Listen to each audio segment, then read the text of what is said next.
જામનગરના અંદર એક આગનો કોલ મળ્યો હતો સવારે અને એના અંદર 3rd ફ્લોર પર ફાયર થયું એવું જાણવા મળ્યું હતું. ગોડાઉન છે એવું. અત્યારે ઘટના સ્થળે આવીને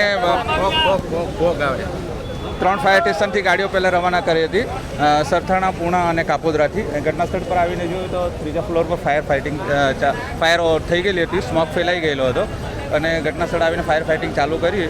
એ જે અંદરની સાઈડમાં એ લોકો સ્ટોન ચોંટાડવાનું એ તે કરે છે, એના અંદર જ્વલનશીલ ગારબાઓ હતા, પ્રવાહી મૂકેલું, જેના લીધે આગ તાત્કાલિક પસરી ગયેલી હતી અને એમાં જે માણસો સામાન બચાવવા ગયા હશે એના લીધે અંદર 5 માણસો જેવા ઇન્જર્ડ થઈ ગયા હતા અને એક છઠ્ઠો એક હતો લાસ્ટમાં જેને વધારે થોડી ઇન્જર્ડ થઈ ગયા હતા. એમને કાઢીને હોસ્પિટલ રવાના કર્યા. કેટલા લોકો સિરિયસ ને કેટલાના મોત? ના, એ તો હોસ્પિટલમાં જઈને ખબર પડશે કે કેટલા સિરિયસ છે, પરંતુ એ ફાયર ફાઇટિંગ કરતા સમયે જે પણ હતા એમને હોસ્પિટલ રવાના કરવામાં આવેલા. અમે હોસ્પિટલે પહેલાં સારવાર માટે જઈ રહ્યા છીએ.